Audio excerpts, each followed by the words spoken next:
말씀은 지난 시간에 땅을 차지할 것을 말씀하시면서 특별히 므낫세 반 지파가 이스라엘 12지파가 차지한 땅 중에 먼저 들어가게 된다 그랬습니다.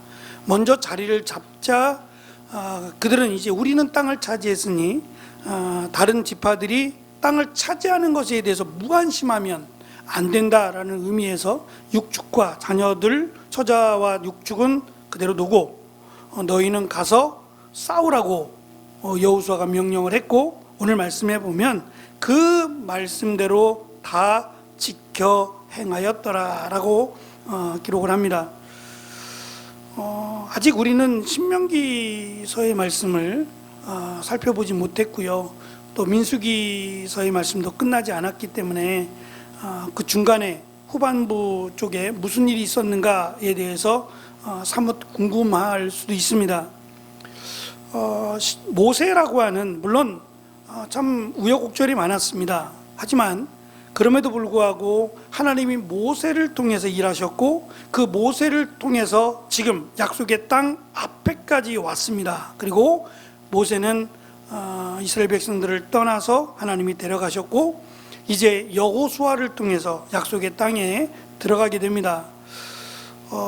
좀 당황스럽긴 합니다만 갑자기, 물론 말씀드린 것처럼 여호수아의 나이가 적지 않았을 것이다 그랬습니다. 1세대, 그러니까 여호수아보다 나이가 훨씬 많거나 또는 여호수아 정도 되는 사람들은 이미 다 죽었어요. 1세대들은 광야에서 다 죽고, 광야에서 태어난 자들이 이제 같이 땅에 들어간다라고 하면 여호수아보다 대부분이 나이가 어릴 겁니다. 하지만 나이가 많다 그래서 복종하는 것은 아니지요. 말씀드린 것처럼 여호수아는 모세의 종이었다는 것, 또 리더로서 한 번이라도 이렇게 미리 인정을 좀 받고 세워졌다면 충격이 덜했겠지만, 갑자기 하나님께서 모세의 시종인 여호수아에게 선지자의 일을 맡기셨어요. 그런데 그 사이에 무슨 일이 있었는지에 대해서는 구체적으로 설명하진 않지만, 오늘 말씀해 보면 그들이 순종하겠노라고, 하나님이 당신에게 말씀하시고 당신이 우리에게 말씀하시면 우리가 그것을 다 지켜 행하겠노라고, 오늘 나눠드린 페이퍼에도 보면 16, 18절에 모두 또는 다라고 하는 이 히브리어 단어가 5번이나 나옵니다. 그러니까 너무 성의 없이 하는 것도 아니고 다짐을 하고 고백을 하면서, 그렇게 정말 당신이 하나님의 말씀을 대언해서 우리에게 말씀하시면 우리가 그것을 그대로 다 지켜 행하겠노라고 이렇게 고백을 하는 것을 보면, 이 모습을 본 여호수아가 얼마나 또 감사했을까라는 생각이 들어요. 우리가 앞에 살펴본 것처럼 틈만 나면 이렇게 모세를 들이받았던 이스라엘 백성들인데, 어찌됐든 시작이지만 자기에게 하나님의 일을 마음껏 하라고, 우리가 하나님의 말씀에 순종하겠노라고 이렇게 다짐하고 고백하는 모습을 보면서 기대가 되기도 합니다. 지난번에 모세가 12명의 정탐꾼을 보낼 때, 이 정탐꾼을 보낸 것이 하나님의 뜻일까 아니면 모세의 생각일까에 대해서 말씀을 드린 적이 있어요. 저는 그때 하나님의 뜻이 아닐 것이다 라고 말씀을 드렸어요. 왜냐하면 하나님이 12명을 시험하기 위해서라면 말이 돼요. 12명을 저들에게 믿음이 있는지 시험하기 위해서라고 하면 두말 없이 그것은 하나님이 보내신 거예요. 그런데 시험하기 위해서가 아니라면 이거는 하나님이 보내신 것이 아니라 모세가 보낸 게 되고 말아요. 오늘 말씀에도 보면 여호수아가 보냅니다. 여기에도 물론 하나님이 보내라고 하는 명령이 없어요. 분명히 앞에서 5번에 걸쳐서 모두 또는 다 지켜 행하겠노라고 다짐을 했으니까 여호수아가 명령을 하면 당연히 지켜야죠.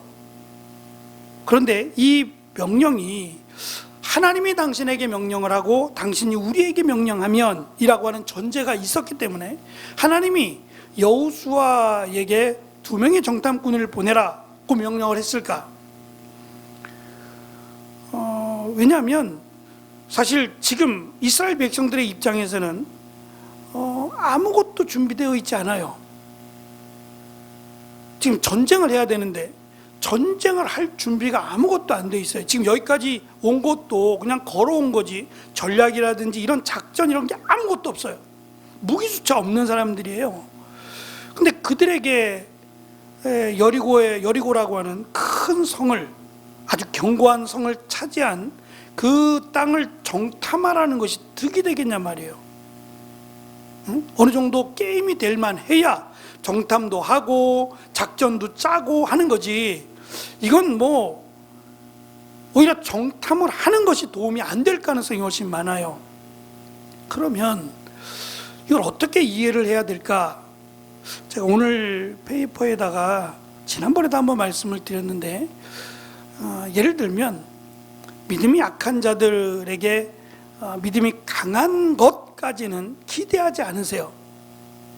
마치 아이가 농구를 하게 되면 농구공이 무겁잖아요. 제대로 하려면 농구를 하려면 농구공으로 해야죠. 그런데 아이가 농구공 갖고 하겠냔 말이에요. 농구공이 무겁고 자기 몸을 가누기 힘든데, 그럴 때에는 조금 더 가벼운 공으로 아이가 할 수 있는, 농구지만, 농구라고 하는 게임이지만 이 아이가 다룰 수 있는 가벼운 공으로 하게 하죠. 그러니까 그 정도는 배려하고 이해할 수 있는 것처럼 당시에는 이렇게 정탐하는 일이 꼭 이스라엘에게만이 아니라 주변 국가들에게는 아주 흔한 일이었어요. 그리고 그것이 당연한 지략이에요. 저걸 알아야 뭔가 준비하지 않겠어요? 그러니까 그런 의미에서 이스라엘 백성들이 정탐하지 않고, 제 마음 같아서는 그래요. 정탐하지 않고 그냥 하나님 말씀을 믿고 하나님이 하라는 대로 하면, 어차피 정탐을 했어도 하나님은 그들이 지금 작전을 세우지 않아요. 뒤에 보면 거기를 갔더니 그들이 어떻고, 거기를 정복하려면 이렇게 해야 되고, 작전을 짜고 너희는 이쪽으로, 오른쪽으로 가고 왼쪽으로 가고 몇 대로 나누어서 가고, 아무것도 없잖아요. 짤 수가 없어요. 짤 수 없을 뿐만 아니라 하나님이 세운 계획이 이미 있어요. 이미 하나님은 그들을 걷게 하실 거예요.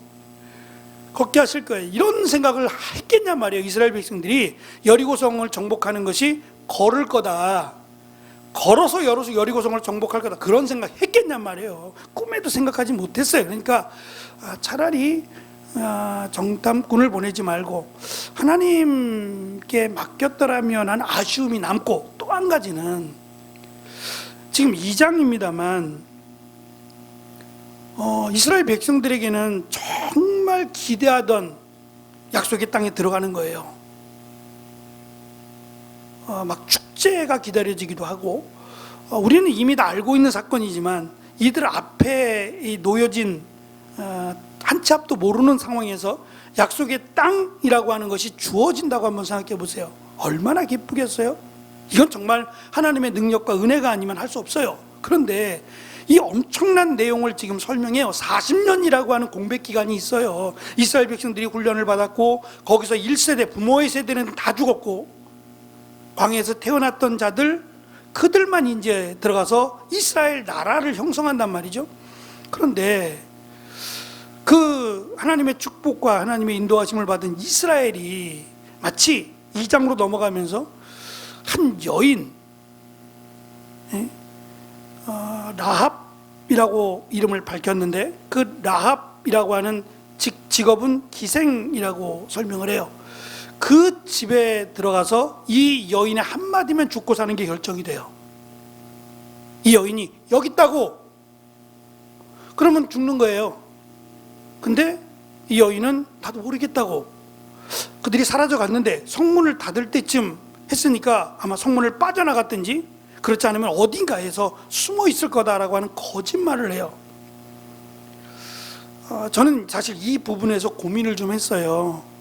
왜냐하면 우리가 흔히 말하는 백색 거짓말이요, 백색 거짓말은 괜찮은가? 다른 사람에게 유익이 되는,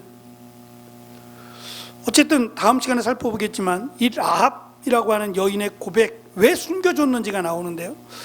또 한 가지는 이 여인은 이미 이길 걸 알고 있어요. 대단하죠. 믿음이 이스라엘보다 더 좋아요.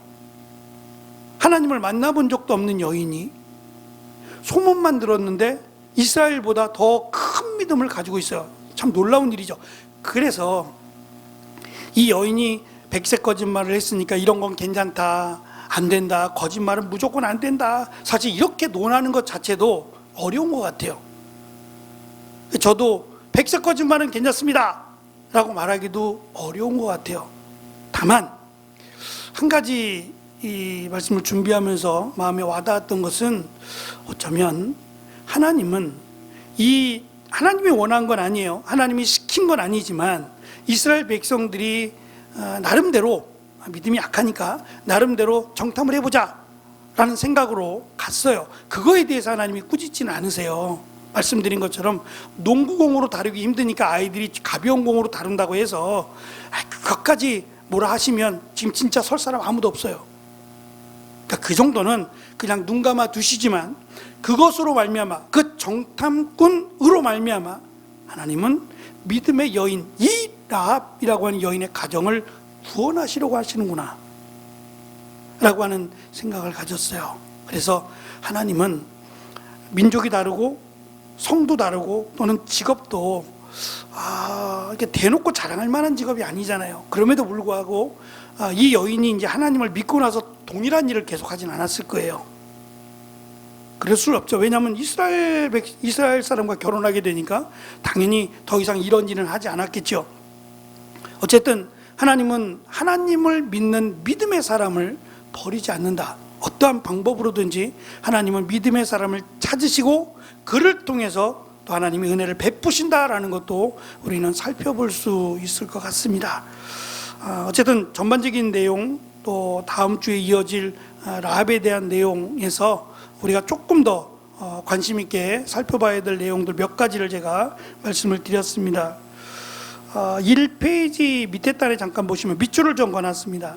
이스라엘 백성은 요단강을 건널 때, 여리고를 진멸할 때, 아이성과 남은 가나안 땅을 정복할 때 여호수아가 명하는 것은 무엇이든지 행하였고, 여호수아가 보내는 것은 어디든지 갔고, 아간처럼 무슨 명령이든지 어기는 자는 18절에 있는 것처럼 그는 죽임을 당하리라고 말한 것처럼 하나님이 그를 심판해서 죽임을 당하게 됩니다.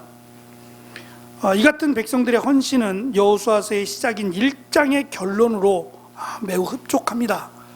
그러니까 여호수아에게 힘이 된다는 거예요. 전제가 있어요. 그 다음 단락을 보시면 신약교회가 남은 땅을 정복하고 하나님의 나라를 세우기 위해서 지금도 하나님은 목회자나 선교사님들이나 이들을 통해서 하나님이 역사하시죠. 그래서 그들을 통해서, 그들이 연약하든 부족하든 간에 하나님이 그들을 통해서 역사할 때 그들에게 순종하고 또 충성하는 것은 굉장히 중요한 것 같아요. 전제가 그가 목사가 되었던 선교사가 되었던 누구든지 간에 그가 하나님의 말씀에 순종하느냐가 전제예요. 그것이 이루어지지 않으면 그 다음은 약속할 수 없는 거죠. 그가 하나님의 말씀대로 살려고 몸부림치고 있고 하나님 말씀대로 순종하고 있느냐가 항상 먼저예요. 그러니까 목사뿐만 아니라 교회의 직분자들 또는 리더들은 성도들이 왜 나를 안 따르냐고 말하기 전에 내가 먼저 하나님 말씀을 따르고 있느냐를 늘 봐야 되는 것 같아요. 그게 먼저잖아요. 그리고 그 뒤에 거기에 대해서는 하나님께서 하시겠죠. 그러니까 하나님과 나와의 관계를 내가 하나님 말씀대로 살아가고 있는가를 살펴보는 게 먼저라는 생각이 듭니다. 세 번째 단락을 보시면 가나안 정복은 백성들의 헌신만으로 이루어지지 않습니다. 약속의 땅은 하나님이 선물로 이스라엘에게 주시는 것임을 이스라엘은 알아야 합니다. 그리고 요단강을 건너기 전에 다시 한번 그들의 믿음을 또 하나님의 선물임을 확인할 필요가 있습니다. 여호수아 2장은 이스라엘이 미처 요단강을 건너기 전에 라합이 목숨을 걸고 정탐꾼을 숨겨주며 보여준 신앙 고백, 나중에 나옵니다만 신앙 고백을 통해 하나님이 가나안 땅을 선물로 주셨음을 다시 강조해요. 그러니까 이스라엘의 노력으로 얻어지는 게 아니에요. 노력하죠. 걸으라고 하니까 걷고 충성하고 헌신하죠. 그러나 그것만으로 되어지는 것이 아니라는 점이에요. 하나님의 선물이라고 하는 것을 강조합니다.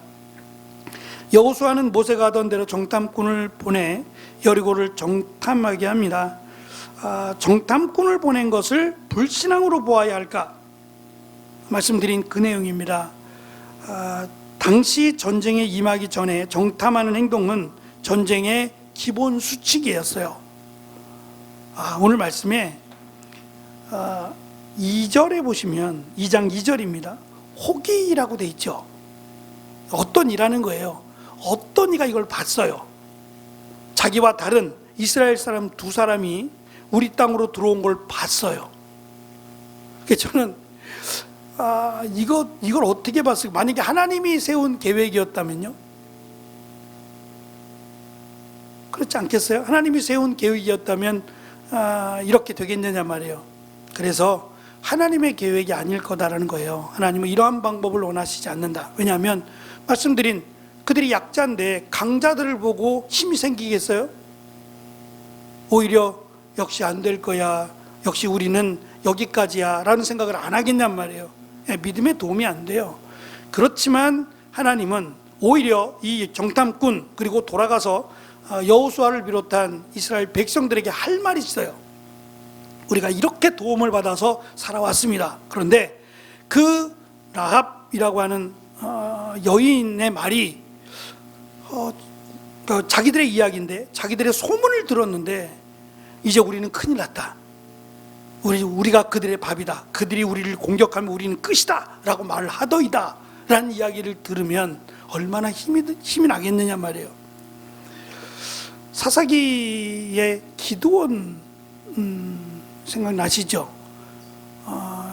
기드온이 믿음이 없는 사람 돌아가라 그랬더니 제일 먼저 가고 싶었을 거라 그랬죠.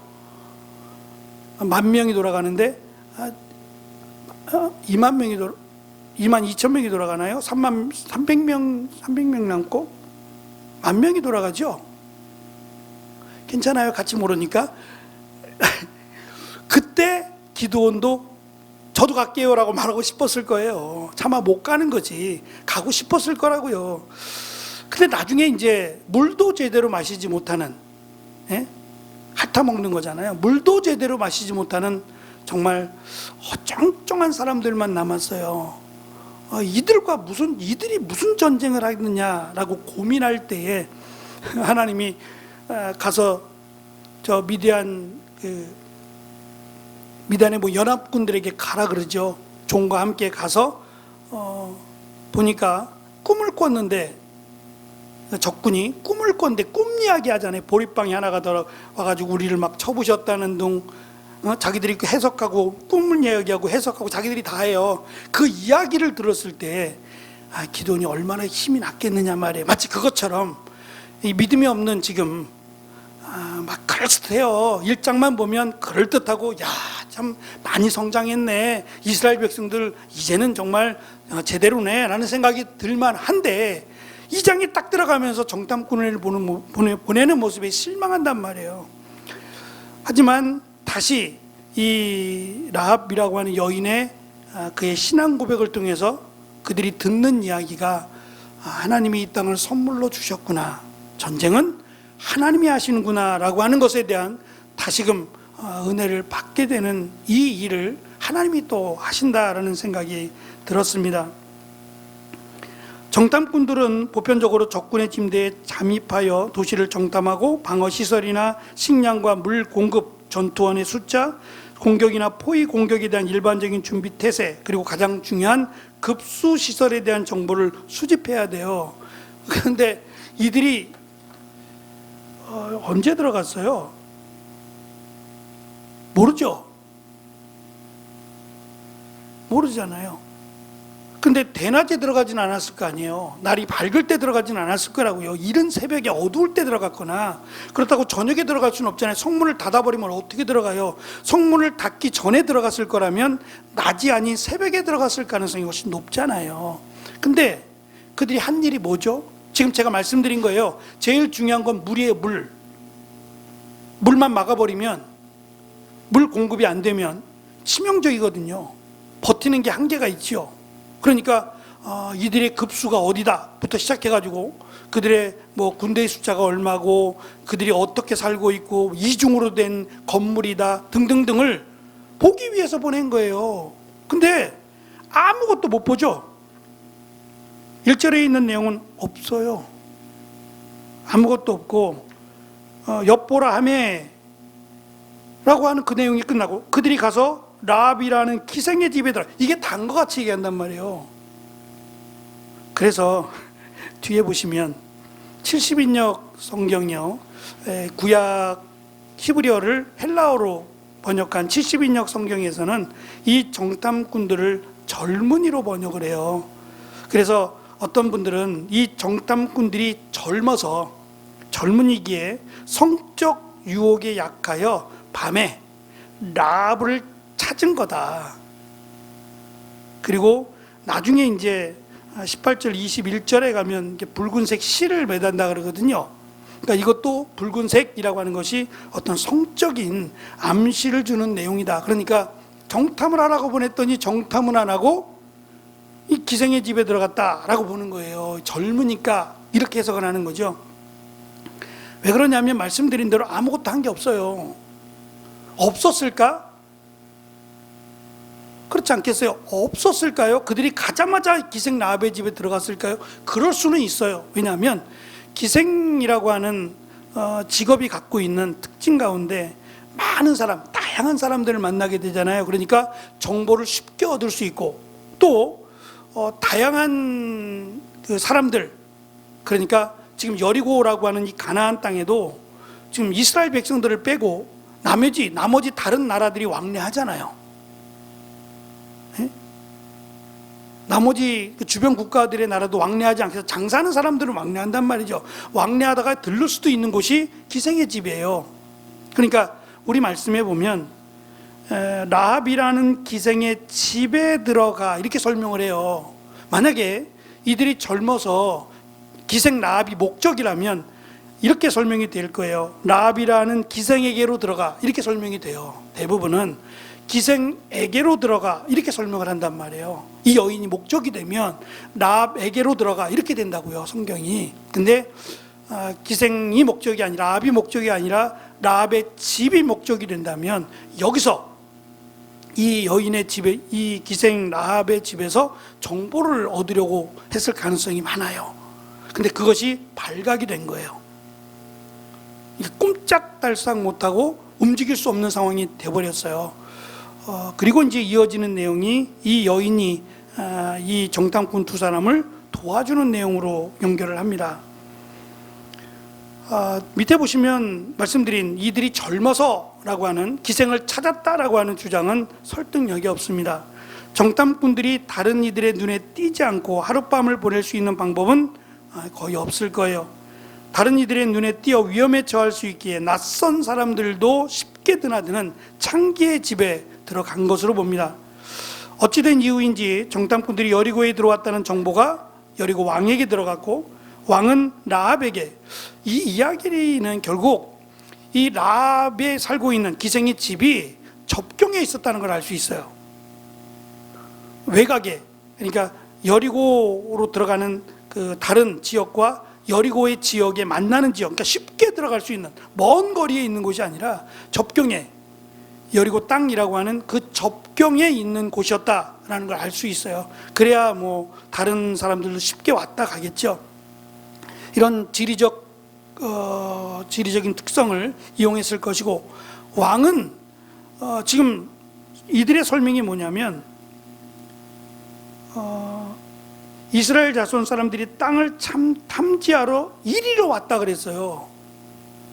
그 이리로가 어디예요? 지금 여리고로 왔다는 얘기잖아요.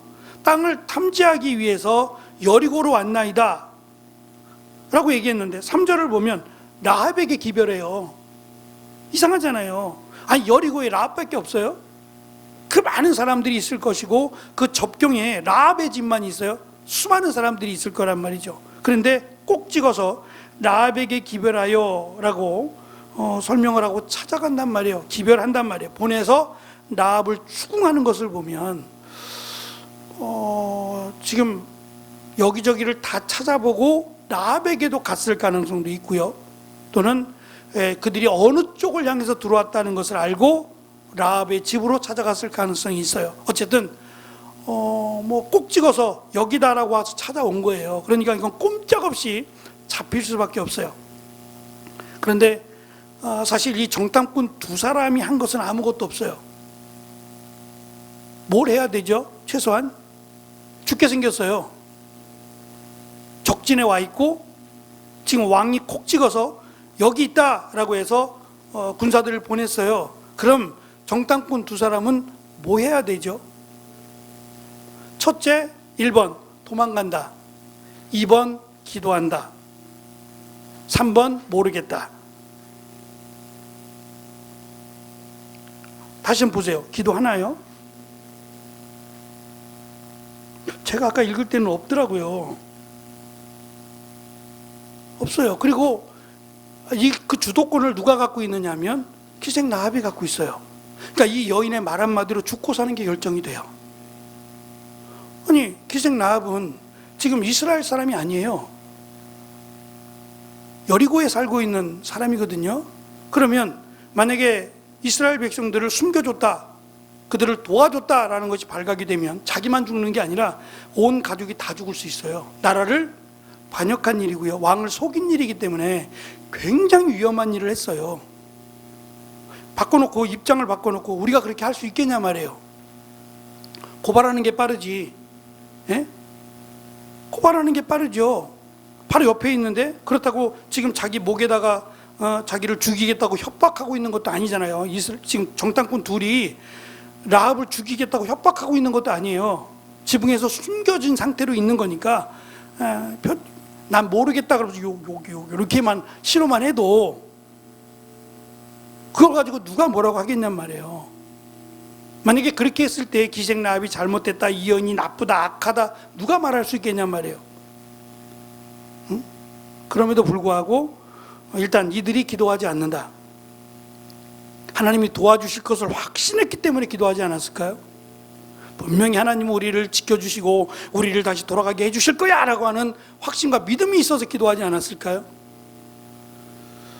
쉽지 않은 일 같아요. 우리가 기도한다라고 말은 하지만 제가 한번 말씀드린 기억이 있는데 바쁠 때 기도한다, 이게 잘 안 돼요. 바쁘면 기도 못해요. 오히려 바쁘고 힘들면 기도해야 되는데 바쁘고 힘들면 오히려 기도가 안 돼요. 염려와 근심이 많으면 기도해야 되잖아요. 근데 그게 살아가면서 안 되더라고요. 그러니까 그때 필요한 것이 저는 믿음인 것 같아요. 이 여인은 하나님을 믿었어요. 이 사람들을 믿은 게 아니에요. 이 사람들을 믿은 게 아니라 여기까지 이스라엘을 인도하신 하나님을 믿었어요. 놀랍죠? 그리고 그 하나님이 이 땅을 차지할 거다, 정복할 거다. 왜냐하면 여기까지 오는 동안 수많은 사건들이 있었어요. 이스라엘 백성들은 이것이 아무것도 아닌 것처럼 여기고 있지만 이 라합이라고 하는 여인은 여기까지 오면서 일어났던 수많은 사건들이 하나님이 하셨다는 걸 믿었어요. 그리고 하나님이 이 땅을 정복하시고 너희들에게 줄 것이라고 믿었어요. 제대로 된 믿음이죠. 때로는 우리의 믿음의 평가가 내 스스로 나의 믿음을 보는 것도 중요하지만 어쩌면 내 주변에 있는 사람들이 나의 믿음을 보는 게 더 정확할 수도 있어요. 마치 혼수를 두는 사람들이 잘 보죠. 짜증은 나요. 예? 장기나 바둑을 두다가 옆에서 야 이거 이러면 나 못 봤는데 분명히 안 보여요. 왜냐하면 이것에 집중하다 보면 전체를 못 보게 되니까. 그럴 때 혼수는 이것만 집중하지 않잖아요. 그래서 오히려 혼수가 잘 볼 수 있는 것처럼 이스라엘 백성들이 보지 못하는 그것을 마치 혼수 두듯이 이 여인은 정확하게 하나님께서 인도하셨고 하나님의 능력을 정확하게 보고 있어요. 그 시선을, 그 믿음을 돌아가서 다시금 말하게끔 하신다라는 생각이 들었습니다. 이 여인이 하는 행동이 잠깐 언급이 됩니다. 4절에 보면 여인이 두 사람을 이미 숨겼어요. 온다라는 소식을 듣고 이미 숨겼습니다. 그리고 나서 거짓말해요. 그들이 어디로서인지 내게로 왔는데 어디로 왔는지 나는 알지 못하고 그들이 어두워 성문을 닫을 때쯤 나갔으니 어디로 갔는지 알지 못하니 따라가라. 따라가면 잡을 수 있을 거다, 이 얘기죠.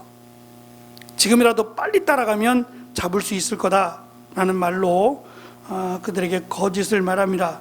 그리고 지붕에 버려놓은 3대라고 하는, 이게 널려놓은 것들인 것 같아요. 지붕에 말려놓기, 뭐 야채를 말리거나 채소를 말리기 위해서 널려놓은 그 돗자리 같은 그런 비슷한 것 같아요. 거기 밑에다가 들어가 숨으라고 해서 거기에 숨어 있었죠. 사람들은 그들을 따라갔고 결국 그들은 나중에 시간이 지나서 그 다음날 자신의 속한 지역으로 돌아가게 됩니다. 어찌 보면 참 말 같지 않은 이야기, 그리고 전혀 이 장에서 기대하지 못하는 이야기요. 그리고 기생 라합, 직업이 기생인 라합이라고 하는 여인이 마치 주인공이 된 듯한, 이 여인이 주도하고 있잖아요. 그럴 만한 이야기로 시작하는 것도 분명히 이유가 있을 것 같아요. 마치 사무엘서를 시작하면서 왕의 이야기가 시작되는 거예요. 그런데 왕의 이야기가 나오는 게 아니라 아이를 낳지 못하는 한나 이야기가 나오죠. 그러면 그것을 기대했던 사람들은 이게 뭐지? 왜 갑자기 한나라고 하는 여인이, 그것도 아이를 낳지 못하고 하나님이 자기의 태를 막았다고 고백하잖아요. 이 여인의 이야기가 왜 먼저 나오지? 그런데 이유가 있죠. 한나의 이야기로 시작하는 분명한 이유가 있는 것처럼 이 장에서 이제는 하나님께서 여호수아에게 말씀하신 것, 그것을 우리에게 말씀하시면 우리도 당신이 하나님 앞에 충성하는 것처럼 우리도 충성하겠습니다 라고 하는 단호한 고백과 결단이 있었어요.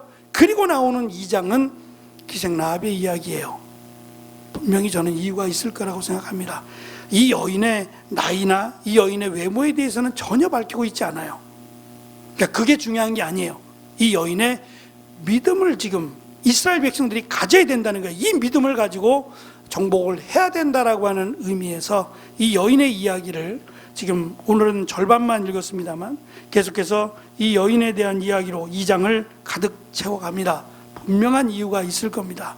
우리가 보지 못하는, 내가 나를 잘 알지 못하는 나의 믿음, 나의 신앙을 혹시라도 누군가 나에게 도움을 줄 때 좀 귀담아 듣고 내 믿음의 현주소를 볼 수 있는 것도 중요한 것 같아요. 그래야 마치 훈수를 받아들일 수 있어야 실력이 자라지 않을까요? 마찬가지로 나 스스로도 보는 것이 좋겠지만 다른 사람들, 믿음의 사람들, 또 은혜의 사람들이 이렇게 이야기를 해줄 때 그것도 귀담아 듣고 나를 더 세워갈 수 있다면 그것도 귀한 은혜가 되겠다라는 생각을 했습니다. 어쨌든 하나님은 이 직업이 여인이고 직업이 기생이지만 하나님을 두려워하고 하나님을 잘 알고 믿는 이 여인을 구원하시기 위해서 정탐꾼 둘을 사용하셔서 또 하나님이 이렇게 역사하신다라는 것을 우리는 봅니다. 믿음의 사람들을 놓치지 않으시는 그 하나님의 은혜를 이 시간 살펴보았습니다. 기도하겠습니다.